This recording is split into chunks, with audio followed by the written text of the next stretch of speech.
Welcome, everybody, to another episode of Cryptid Conversations. I'm your lead asshole, Blue. With me today, the Queen of Chaos, Michelle, my brother Torsten, and my lovely little one, Jasper. Kate will not be joining us today, so let's rock and roll. Rock and roll, yes. Lore, legends, and cryptids. Oh my! For part one, let's rock and roll.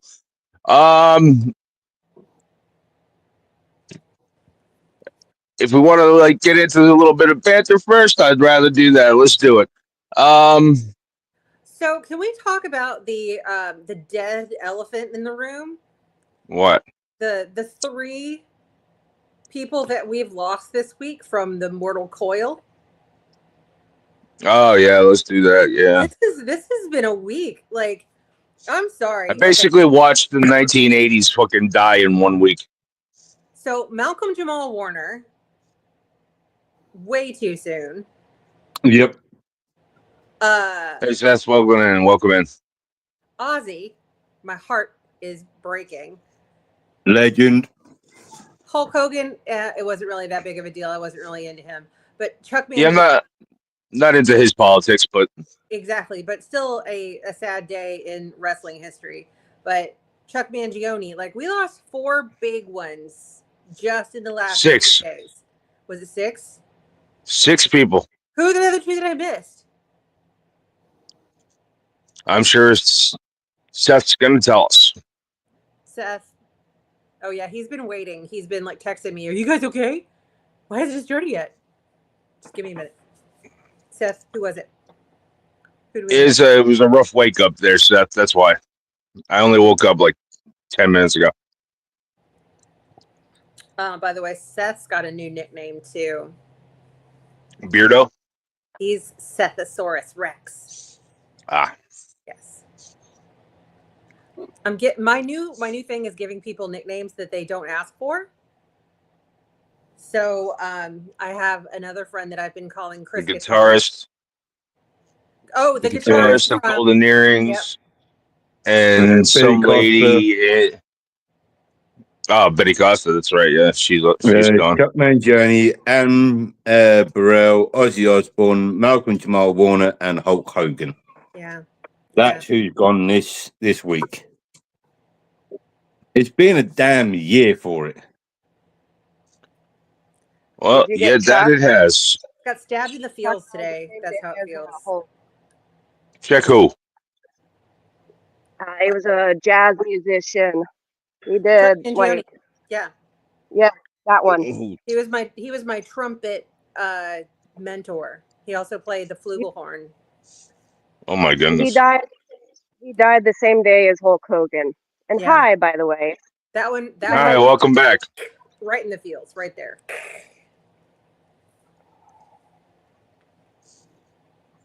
Also, why are you the only one vertical? I don't know why I'm vertical. Julian Holloway also died. On my view, you're a square. Yeah, in my view, I'm a square too. I see him as a square. I think once I add all 5 of us, everybody becomes a square, and I'm the only one that has rounded edges. So, are we talking about celebrity deaths, or are we going to talk about lore? Well, we're catching up, and we're talking about the freaking apocalypse that just happened to the 1980s people. Yeah. Today is also my niece's 24th birthday. That one kind of hurt the feels too. Happy 24th. Happy 24th. You know what? Happy birthday to her. Happy birthday to her. Happy birthday, Claire Bear. Happy birthday to you. Okay. I don't even get so. I don't Someone even know does. if you can see this, but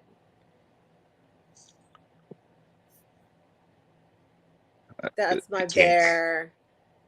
Ah, yes. Okay. Yes. That's my bear.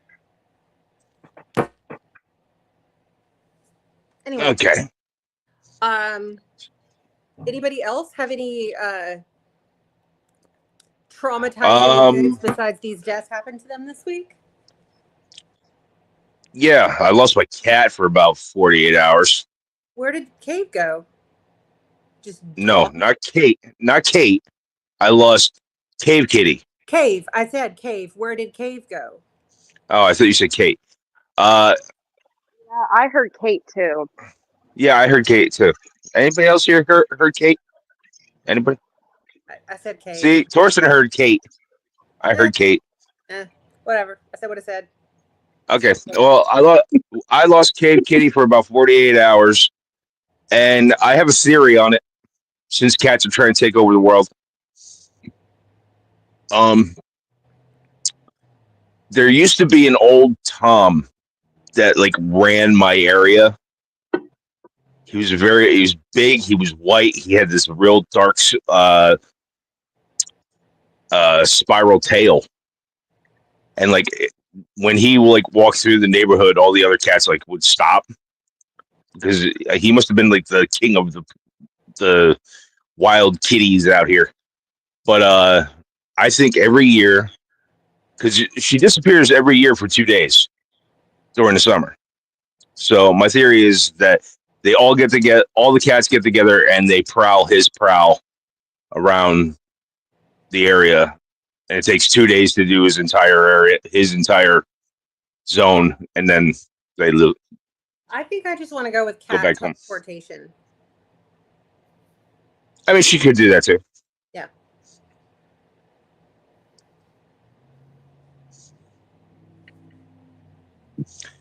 All right. Getting on to the subject at hand. Anybody else got anything? No. Nobody? No. Nothing new? No, nothing interesting. Diddly squid. I still have a bunch of cats. Shitty That's all I got. situation. Kate, what's the flavor for today? So I know what I researched. So I looked at cryptids from literature. So Beowulf, Greek mythology, that kind of stuff. Okay. Well, I researched a whole bunch of things. I researched Brothers Grimm. I researched even a couple of items from regular history. An event called the Deaths at Gévaudan, which is in France. And just because it's France, I'm gonna. This is the best I got. White flag it. Nice. Sorry. Anyway. Part of it. I'll tell you what, though, I in my journey into cryptids of literature, I'm kind of partial to the Cyclops. Right on, right on. Well, why don't we get started with yeah, here's an idea. We're gonna get started with somebody who hails from a mystical land herself. We're gonna set her family is rooted deep in that mystical land. Kate. No. No, why? Excuse me. Let me say it in the word of my people. Nil. Come on. Why You don't am want I to talk about going? because I decided that you're going first this week. I just woke up, rolled out of bed, and you want me to go first when I barely finished my first cup of coffee. All right, good point. Never mind. Scratch that. Jasper, you got anything? I researched Hollow Earth. Ooh, Ooh, Hollow Earth's a good one. love I love that theory. Now, did you go down the Nazi wormhole of Hollow Earth? Now, due to my hectic work schedule, I did not have like a ton of time to go and do a whole deep dive. I did a very shallow dive, so I have a little bit of information on that, the ocean, under the ocean, and my theory about it. Okay. I'd like to start with just that. I don't understand it in its entirety, but to my understanding, Hollow Earth theory essentially claims that the layer between the surface and the Earth, the surface and I guess you'd call it under Earth, that's just what I'm calling it, is about 800 miles thick. Though I do believe it's probably closer to 1,000 miles myself. To believe that the poles are magnetic rim that tricks the planes into seeming like they're flying over the poles when it really could be the entrance to the under Earth or something similar. In 2024, it was discovered that there was a reservoir under the Earth's mantle, and some believed it to be as large as 3 times the size of Earth's regular ocean. Though, rather than like the typical ocean we see on the surface of, where there's water in like liquidy form, it's in a crystallized form. I'm not sure how that works in its entirety. It seems cool, and it reminds me of one of the stories in the Bible where they lead the people across the ocean and they get the water from the rocks. Though I don't know how scientifically possible that is. But my theory is that these rocks either drip water or the creatures break them to get water from them.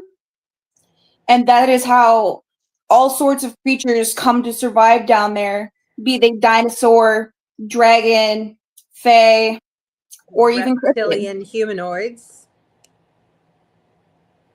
Exactly. And I do believe I read somewhere that they believe there is an entrance to this underground area somewhere in Alaska. Yes. Alrighty. So I have some thoughts to add into Jasper's thoughts if she is done with her beginning. Okay. So I love the idea, and I've also done a little bit of research into this in the past. So the whole idea of Hollow Earth, if we take it all the way back, there's 2 different groups of people who have Hollow Earth legends. Let's start with the big one, the Native Americans. They have so many stories about their ancestors emerging from somewhere inside the earth in this, like the large caves and the large honeycomb like systems that dwell underneath mountains. And then the Greeks, that's the big one, is Hades. Norse and Hindu all speak of subterranean worlds. So it's very interesting, but there's lots of like pseudoscientists. Edmund Halley, we all know Edmund Halley from his famous comet, the Halley's Comet. Haley's Comet. Yeah. It's not called Halley's Comet, it's Halley. It's Haley's. Listen, I grew up, it's Haley's Comet. It's Halley. Haley's. Anyway, Halley. And John Sims Jr. in the 1800s, who publicly made a big argument that the Earth had entrances at both poles, and he wanted the U.S. government to fund a very expensive expedition. So lots of things have been have been proposed to be living in this underworld area, like advanced civilizations such as Atlanteans or Lemurians, reptilians and alien beings, woolly mammoths, dinosaurs, lost tribes, Bigfoot, Mokele Mimbe. Like, there are so many things that have been linked to this hidden world, and it also links to some of the other things that we've talked about, the portals. May I interject? I just came up with please. it. So you know how I believe it was last week we talked about how, either that or it was the week before, how I mentioned that Bat Squatch yeeted itself out of the mountain whilst it was erupted? Yes. So what if it was coming from under Earth and the earthquake shattered the floor beneath of it, and so it had no choice but to fly out into the surface? I like it. I got another theory. Sasquatch blew up the bathroom with such a bad stink that it launched everything out of the mountain. What do you think? What do we think on that? Because I know I destroyed some bathrooms in my time, and I've seen people fly out of them. Okay. Yeeted by Okay, never mind. It'd have to be a bad one. Did he have a Vindaloo? He may have had a Vindaloo. It's quite possible. Yeah. I had a Lindaloo once. She was great. Golf ball through a garden hose. Anyway, Thorsten, what you got for us, buddy? Like that's what I have had a very busy week with work and whatnot. But what I looked into was the king of the sea monsters of legend, the Kraken, The the Kraken. daddy of them all. I love the Kraken. The big bad boy of the sea. Do you, Release so the Kraken. let me ask you a question real quick. Was your first introduction to the Kraken the late 70s, early 80s? Live in the late Clash of the 70s. Titans movie where the Kraken comes out of the sea. Listen, I watched the old Clash of the Titans. Yes. And I love that claymation. I love that. The claymation where he just like comes out and he takes the virgin girl and he's best. I love that style of animation. Clash of the Titans. Oh my gosh. Talking about mythology and lore. That one has so many things. It has the Cerberus. It has the reptilian humanoid thing. It's got Medusa. It's got the gods. It's Burgess Meredith. Need I say? Yeah. The Kraken is let me get my notes here. It's represented in books, movies, comics, so on and so forth. It's a prominent creature within Norse mythology, known for its very destructive power. It will sink a ship if you happen to cross it, or if you believe Pirates of the Caribbean, it's controlled by Davy Jones. That was my introduction to Kraken, by the way. Because you're 12. That was a lot of today's generation's introduction to the Kraken. You're a tiny little miniature human. You know, it could just be the giant octopus living underneath the Tacoma Narrow Bridge. Yeah, which is the inspiration of where it's come from is giant squids and octopus and other cephalopods that have been washed up and them not knowing what the hell it was, not seeing them before. It's octopi.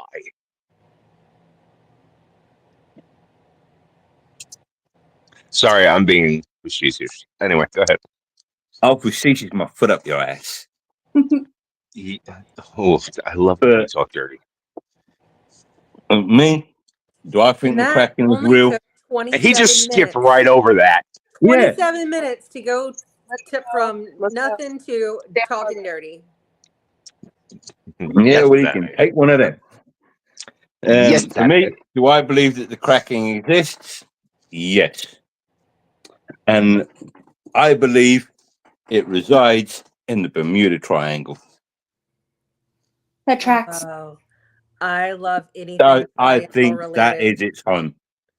Bermuda Triangle, Bennington Triangle. I think out of all the triangle locations in the sea, which I think there's three. There's 3 triangles. 3, I believe. Yes. I think the Bermuda Triangle has claimed the most ships. It's claimed the most of a lot of things. Ships and not just ships, airplanes and people, just random crap. Yep. Which is why people wonder why I don't travel. And this is why I believe that's the home of the Kraken and why so many ships go down in that area. I have a theory. Go for it. What if all the like Bermuda Triangle and all the other oceanic triangles are all connected via like some sort of teleport because there's something going on there? And someone's watched Godzilla lately. They're connected by hollow earth. Yeah. Hollow earth tunnels. and that it teleports the Kraken all over the world. And that is why we have like stories from all over the world about the Kraken. It's not swimming around and like exploring; it's getting teleported. I liked it. I like the theory. I'm going with that theory. I like that theory. That's a damn good theory, because with the technology that we have today, if it was swimming around in the ocean, you'd more than likely see it. But if it's teleporting here, there, and everywhere, you ain't got a hope in hell. I cannot See, I'm going to argue with what you just said there, because we know less about our own oceans than we know about the moon. True. Hell, we only just discovered the under ocean. Yeah, we only just discovered that freaking weird Reservoir layer on the bottom of the ocean. That it's a false bottom on the bottom of the ocean, and under that is an even saltier ocean. And there are things living in it. I know someone who is from that saltier ocean. Yeah, that would be me. Yes, because I am salty. I identify as bacon. Yes, anyway, although this week I'm just the asshole. All right, I think that Torsten should have the title of Daddy, and Jasper needs to have the title of Under Earth Princess. There we go. That's our new titles going forward. Okay. Anyway, let's put that in. Okay, my theories. Here we go. I got something that I'm going to spit at you here. Okay, the beast. Well, a little bit of both. Okay. A whole bunch of people remember long time ago there was a movie called Brotherhood of the Wolf.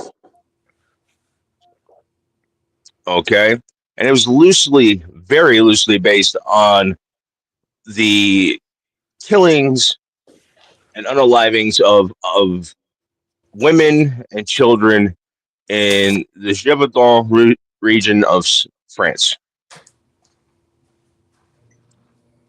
Now,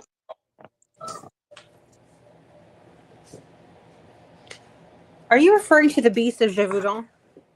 Yes, the Beast of Gévaudan, right, is responsible for 100 people's deaths. Truth. Which is that's true. more than the French getting a war. Did you just say it got a biscuits in the guar? No, he said it's more than the French got in a war. The French getting a war. Oh. White flag it. White flag.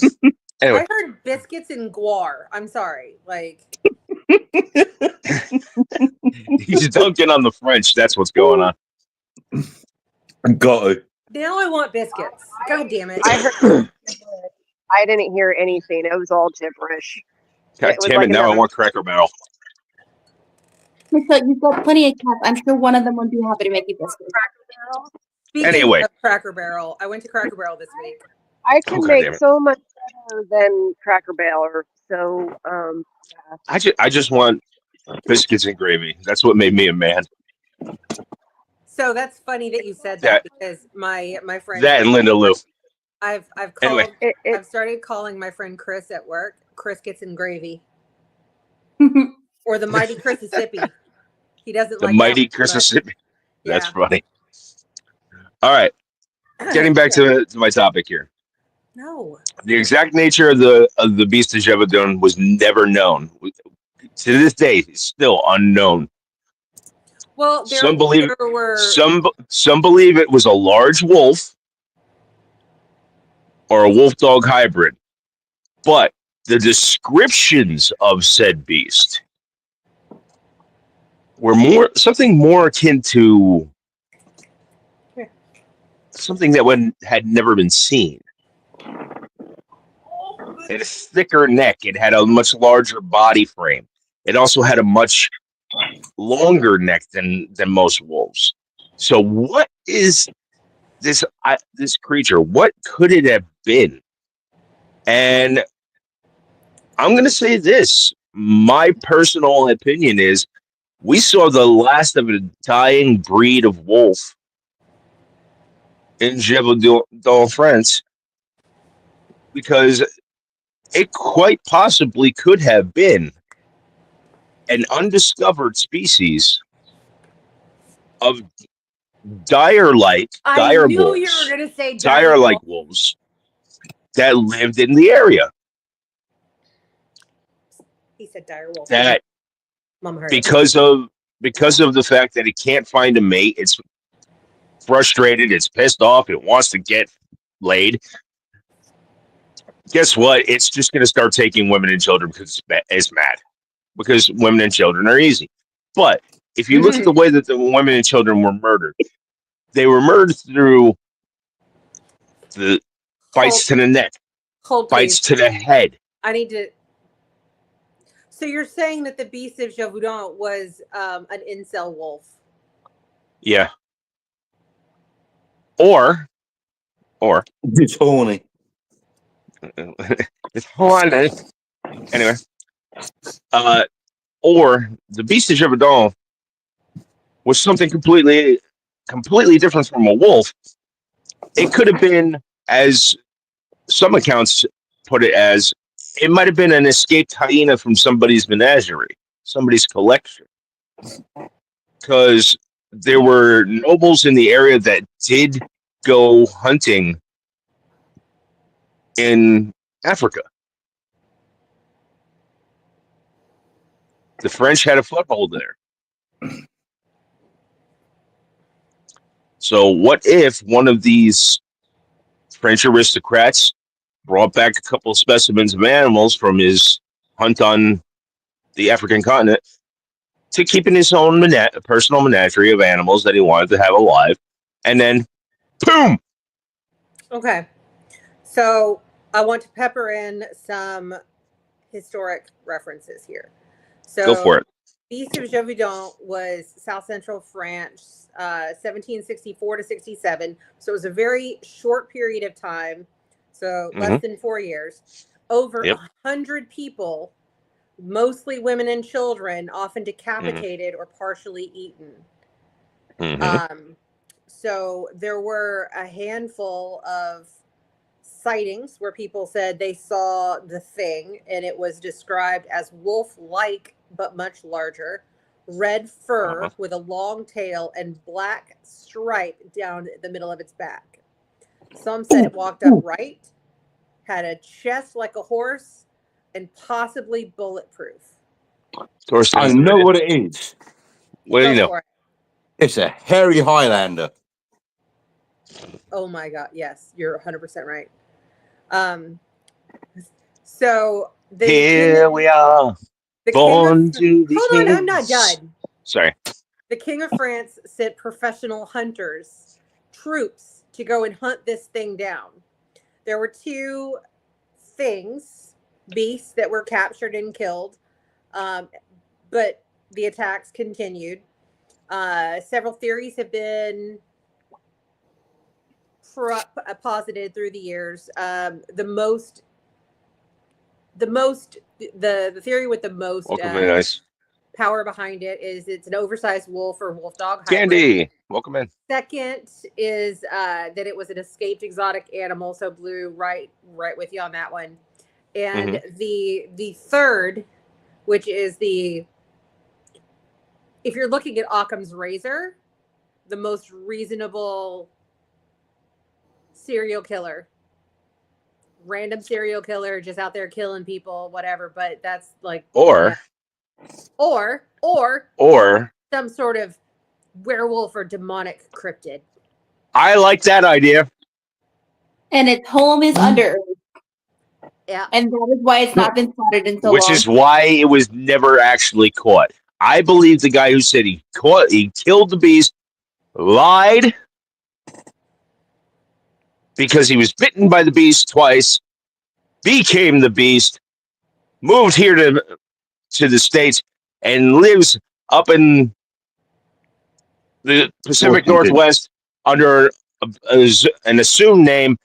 And the reason why nobody can find him is because he's been pretending to be his own descendants for all these years.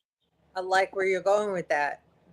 I like It's my the premise. theory. It's actually the premise of a Right. book that So you listen have to, now so. just given yourself a new nickname. Your name is Sean Locke Holmes. No. Yes. No. Yes. And we're not using my government name. All right, then your Blues Clues. Blue's Clues. Perfect. So I still pocket- like my theory that it was a horny Highlander. I subscribe to that idea too. I've seen some horny Highlanders in my day. Have you been to the Highlands? They're cuckoo up there. Yeah. Okay. Yeah. Now, my second thing that I have, the Brothers Grimm, known for being, an eccentric book writers, right? Yes. A lot of people don't realize that the Brothers Grimm loved to study old languages and loved to study old stories from those old languages. And a lot of the early Grimm writings were very dark. They have been changed so Absolutely. bad over the years. And the reason why I say so bad is because of the fact that Grimm's fairy tales, they knew what sold. They knew murder sells. It was murder. It was murder mysteries before murder mysteries. Right. I mean, think about the Grimm actual Goosebumps before Goosebumps. Little Red Riding Hood. Like, that dude wore a grandma suit. Like, he skinned her alive. Yeah, the wolf. No, he ate the grandma and assumed her. He ate her and then her skinned visage. her skin. The wolf is Yeah. her first. Yeah. But like, even the story of our classic story of Cinderella is very, very dark. Yeah. Because the wicked stepsisters cut off their toes to try and fit into the glass slipper. Yeah. They go through horrible like body changes and things like that just to look good for the prince. It's sorry. I have an older printing. I have a very old printing of Grimm's fairy tales upstairs, and it's the old stories. This has been passed down from my German side. The German grandmothers, they passed that down, and I'm gonna say, people wonder why I'm fucked up. Well, I don't think we wonder. This is true. We don't really need to wonder because I am an asshole and I am fucked up, and I admit that. Okay. Kate, you next. What do you got for us?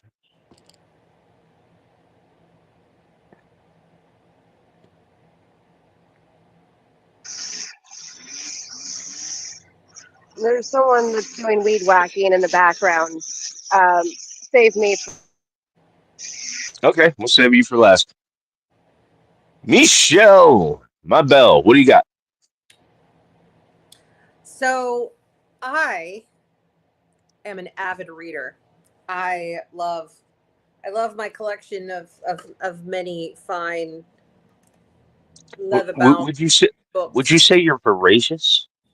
Yes.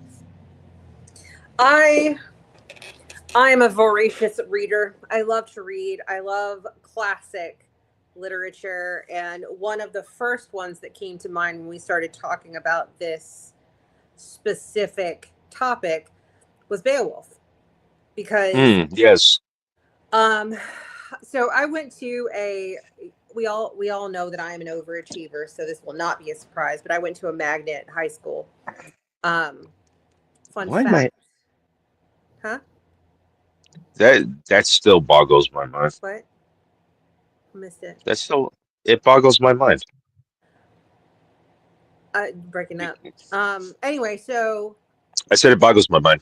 I know, right? So one of the things that we did my freshman year of high school was we did an in classroom, instead of just reading Beowulf, we assigned characters to each other and we dressed up and we read Beowulf out loud in characters.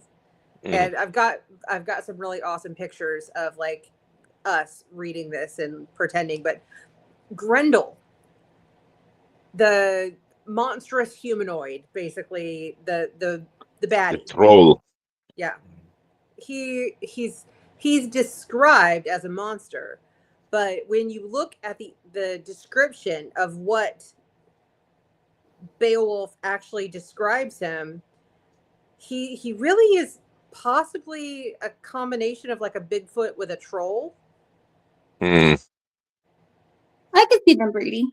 So like a wild man type thing. Kind of a wild man. Like there was the modern telling, the modern like visualization of Grendel. He turns more into like a monster, a deformed thing. Yeah, like in that cartoony Yeah.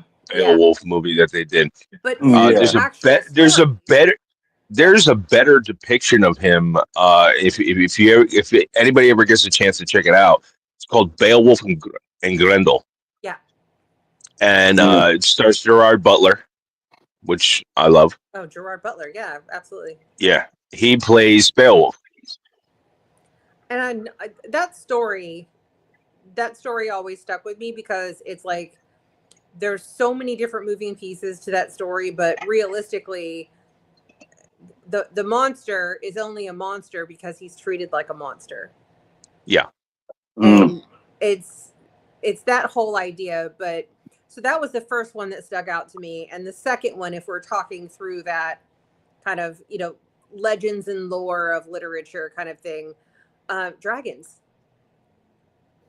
Dragons were everywhere. But Yeah. They weren't just dragons because they were dragons. They were dragons because they were the description of early dragons, mostly the Chinese origins, were really talking about like alligators and Crocodiles. and those kind of things that maybe some of those folks had never seen before. So it was a big thing, and then it just kind of morphed into all of these things. But what is very interesting is,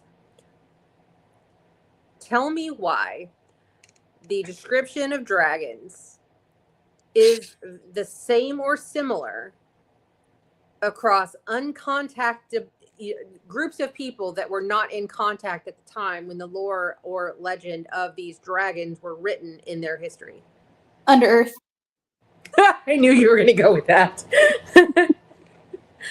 But I just found that interesting, that it's that, like, the commonality, like, why were there so many pyramids being built around the same time frames in different peoples that should not have been contacting each other? The riddle of Sphinx. Who built the Sphinx? So, And why did they build the Sphinx? oh, I have theories. That's But we'll get into that another show. Another show. But yeah, so dragons and the Kraken also came up on my list. And I'm also I'm a nerd, but I also like to go to opera. And one of my favorite, Midsummer Night's Dream, where they have like satyrs and fauns and all these wonderful things from Greek and Roman mythology. Pan, the Greek god of the wild. The half man, half deer, half what's the Minotaur? The man with the the bull head. Theseus and the Minotaur. Yeah. Or the what was the bird? The bird with Quetzalcoatl. Griffin. The Griffin. Okay, Griffin. that works. There's all these things, but what is funny is look at modern cryptids. Yeah. The Pope, what is it? The Poplic monster is basically a satyr. What'd you just call me? Yeah, exactly. Pope Lick monster satyr. So there's a lot of these commonalities and a lot of these descriptions that kind of, if you take a little bit of leeway, a lot of these cryptids from legends and lore and history and literature are still out there today. Yep. That's a good point. Okay, so if I were to tell you about Nessie and you didn't know anything about it, and I also told you about a dragon, an underwater dragon. Yep. If I were to tell you about Bigfoot, you'd like, if you'd only known information about Beowulf, you might say, "Oh, that sounds like Grendel." If I just described it to you, It's a very compelling argument. I mean, if you think about it, you know, these creatures from the past may have been our way of describing a cryptid encounter. Yep. So that's all I wanted to bring up, was just the fact that history has a tendency of repeating itself. As a person who majored in history, these stories don't change. It's just the Interpretation. the teller and the interpretation change. The stories remain the same. Very true. Very true. Kate, you about ready? Is Mr. Weed Whacker gone away?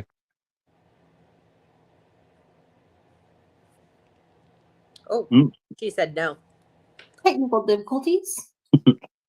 Technical difficulties. I'm gonna shut the hell up. Yeah, I'm gonna. Pardon me. Wow, that was a weird noise. Yeah, we're gonna chalk that up to technical difficulties. She's moving inside. I'm moving. So we can actually hear her.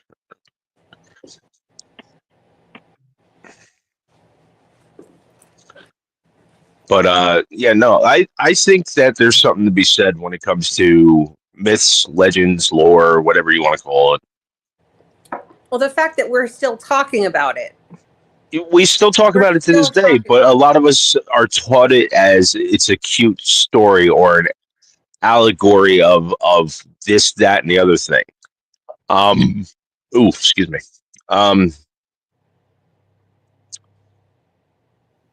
I like to think that these stories. I blame Disney. Yeah. Yeah, Disney kind of stepped in and kind of screwed us up here.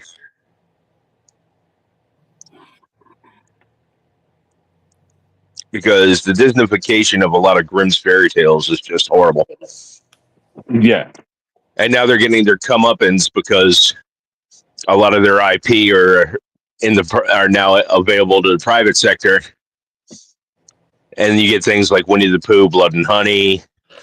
You get things like the upcoming Bambi. Yeah. Is coming up. Can we talk about how big this baby has gotten? She's huge. This is the baby. What the hell you been feeding the baby? That's Sebastian. Okay, Sebastian is definitely a Maine Coon. Have you been sticking Miracle Grow in the feed? He's only 7 months old. He's a Maine Coon.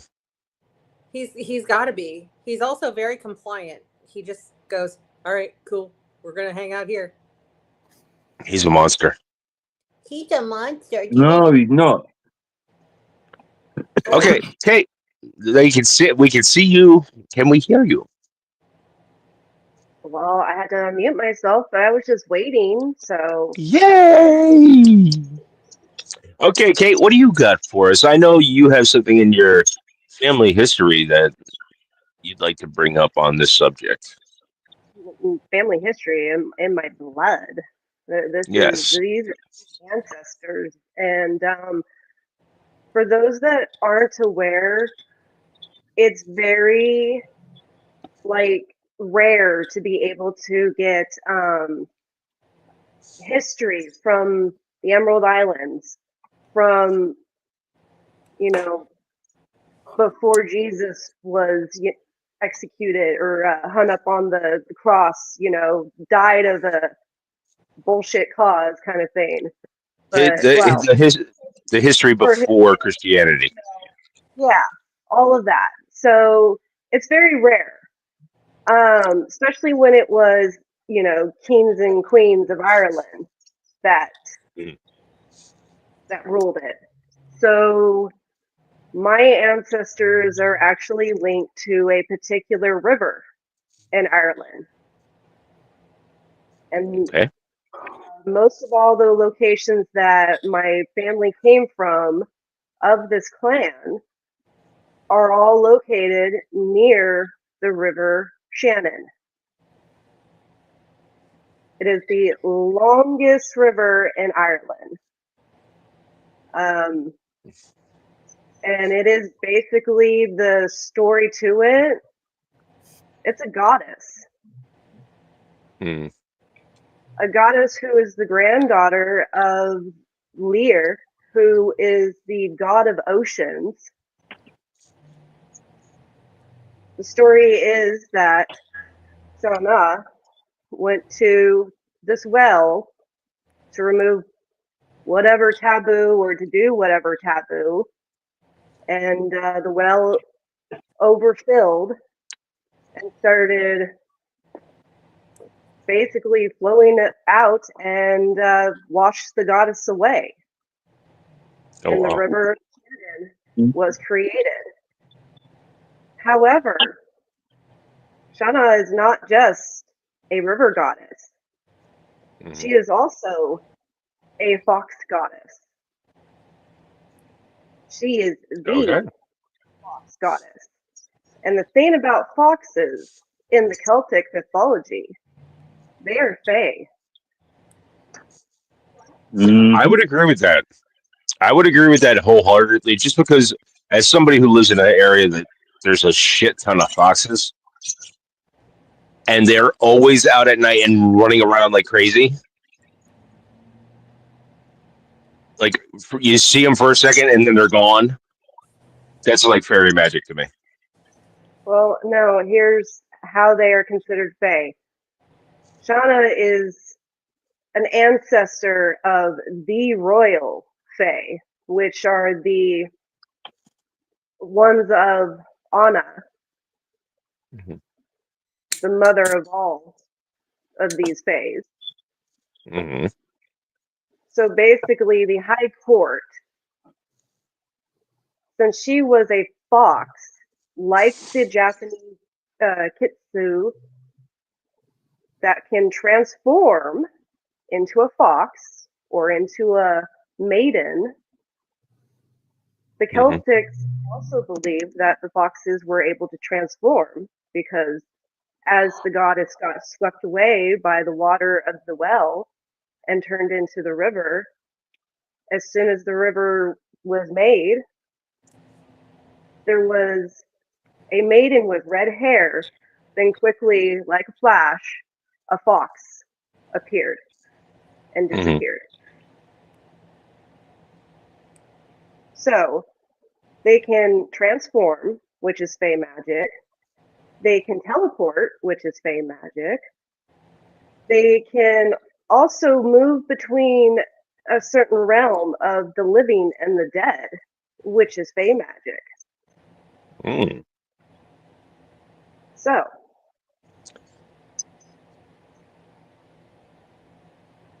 basically, foxes are cryptic creatures because they belong to the fae court.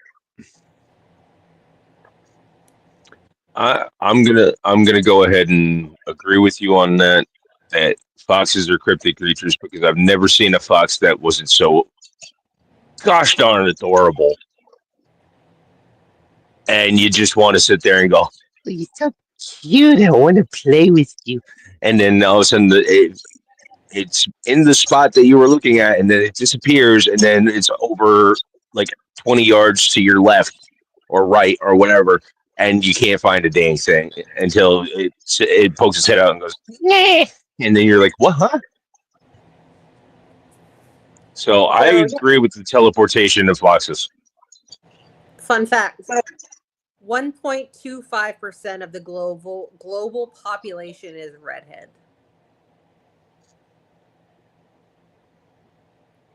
Like Kate. I'm just a hidden ginger. You're never mind. Anyway,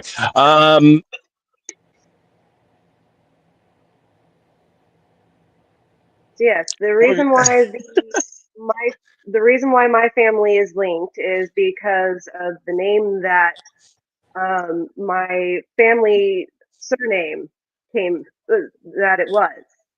Um, Actually, some would recognize it if they know my gamer tag, but it is basically the Gaelic word for fox, which is Chinook or Chinook. So, yeah, and it's spelled Sionnach.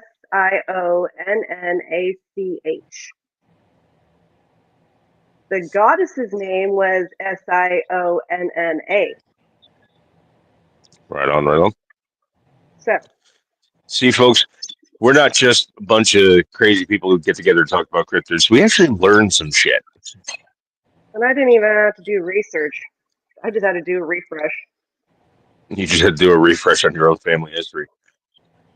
Oh, well, I did take a picture of the family book that has been around since before I was even born. So, Yeah, unfortunately, I did not get a chance to set no, that you're up good. this morning. But You're good. I will say this: cryptids come in all shapes and sizes. Cryptids come in a variety of ways, and I think one of the most modern day cryptids that we could think of, considering the fact that we know very little about the species, is a fox. So I'm going to go ahead and chalk that up in the living cryptid.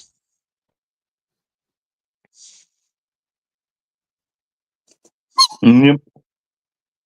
They make a god You make awful more of a noise. sound like that. They make a god awful noise during mating. Oh God, it sounds like women being beaten with ropes.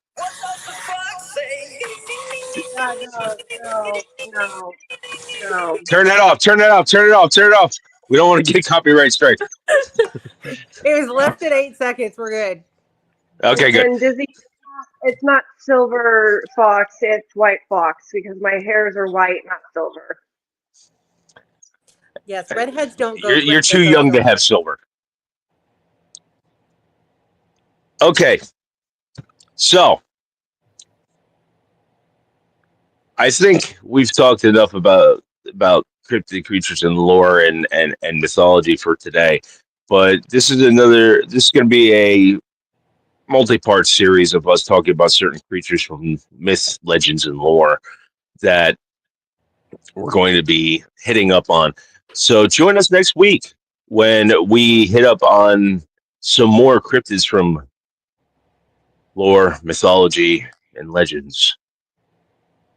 And where can we find that? Only here on the Legends Cave and Cryptid Conversations. Torsten, do your thing. What thing? Like, Share, subscribe, and tell your damn friends about us. there we go. Don't forget to share that. All right. We will be back next week. I promise this time on time because I'm an idiot and I didn't hear my alarm clock. For myself, for everybody here, I want to say thank you so much for joining us. And if you can't be good, be bad. And if you're going to be bad, at least fucking be good at it. We will catch you all next week. Same bad time, same bad channel, only here on Cryptid Conversations. Thank you so much. And Michelle, would you mind playing us out with a little bit more of the what the fox says?